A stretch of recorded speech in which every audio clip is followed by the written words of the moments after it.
Assalamualaikum warahmatullahi wabarakatuh. Perkenalkan, nama saya Nur Imas Ismaya dari kelas SD 19A Prodi PGSD Universitas Buana Perjuangan Karawang. Di sini saya membuat video untuk memenuhi nilai ujian tengah semester dari mata kuliah pemecahan masalah matematika di SD.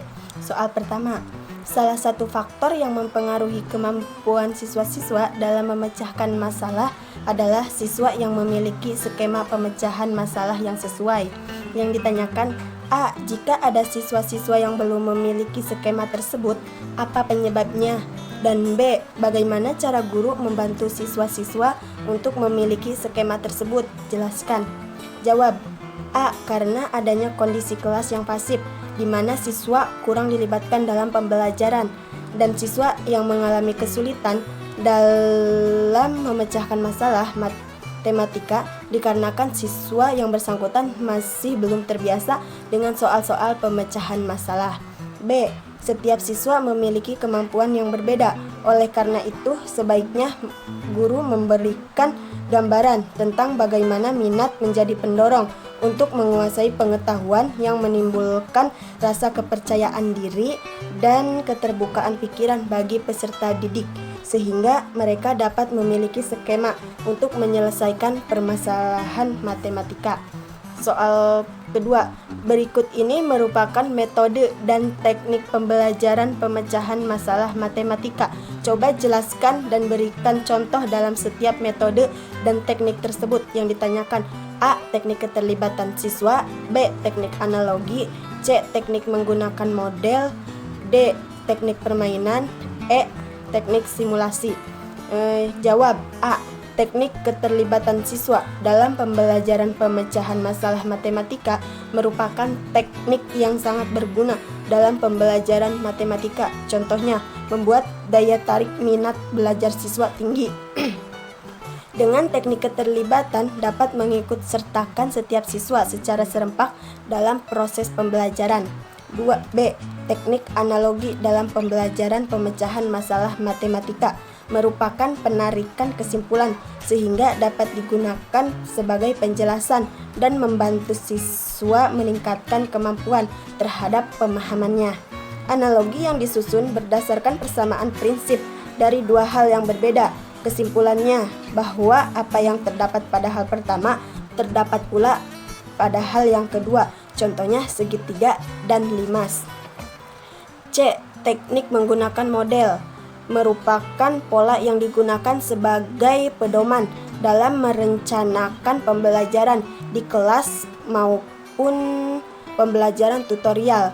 Model pembelajaran metode pemecahan masalah mengajarkan untuk meneliti dengan mencari, menyelidiki, menganalisis, dan sampai menemukan jawaban.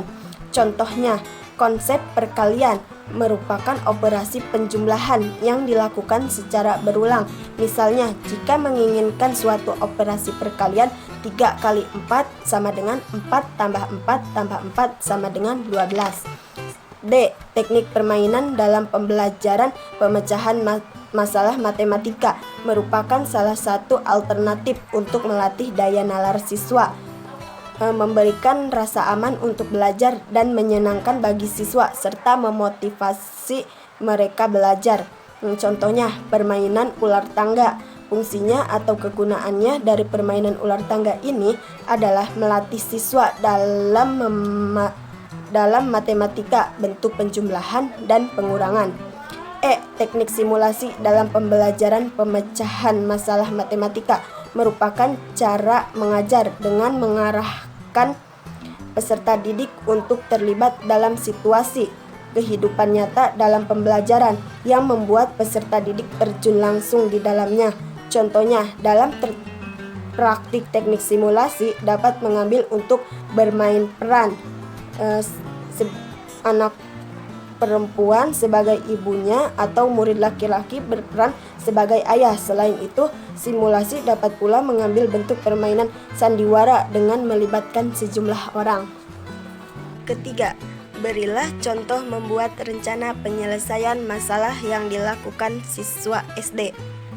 Jawab, siswa SD dalam melakukan rencana penyelesaian masalah bisa menggunakan cara bekerja mundur. Contohnya, pada awal bulan Pak Dibyo menerima gaji, setengahnya diberikan kepada istrinya untuk belanja sehari-hari, sepertiga sisanya diberikan kepada anaknya untuk biaya sekolah, setengah dari sisanya untuk bayar telepon, listrik, dan PAM. Jika sekarang uang Pak Dibyo tinggal Rp300.000, berapa gaji Pak Dibyo semula? Untuk menemukan penyelesaian permasalahan itu, siswa harus memenuhi beberapa langkah. Langkah pertama, memahami masalah. Siswa harus membaca keseluruhan masalah, membedakan informasi penting dan tidak penting. Dari pertanyaan tadi, yang harus dijawab adalah berapa besar gaji Pak Dibyo semula sebelum digunakan. Langkah kedua, menyusun rencana strategi penyelesaian.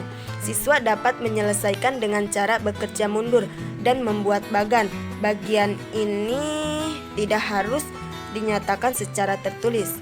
Langkah ketiga, menyelesaikan masalah. Permasalahan ini dapat diselesaikan dengan cara bekerja mundur dengan membuat bagan berikut. Dengan bekerja mundur, bagan tersebut dapat diisi. Uang sisa yang dipegang Pak Dibyo Rp300.000 untuk bayar telepon, listrik, dan PAM, Rp300.000 untuk biaya anak sekolah, Rp300.000, dan setengah gaji dari Pak Dibyo dikasihkan kepada istrinya, yaitu Rp900.000. Jadi gaji Pak Dibyo semula adalah Rp1.800.000. Langkah keempat, memeriksa kembali. Periksa kembali jawaban yang diperoleh, yaitu istri mendapat Rp900.000, setengah dari gaji, dan gaji yang tersisa adalah Rp900.000.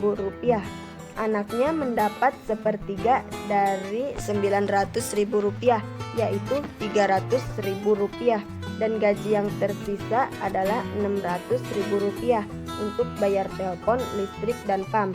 Setengah dari Rp600.000 yaitu Rp300.000, dan tersisa Rp300.000. Cukup sekian dan terima kasih. Kurang dan lebihnya mohon maaf. Wassalamualaikum warahmatullahi wabarakatuh.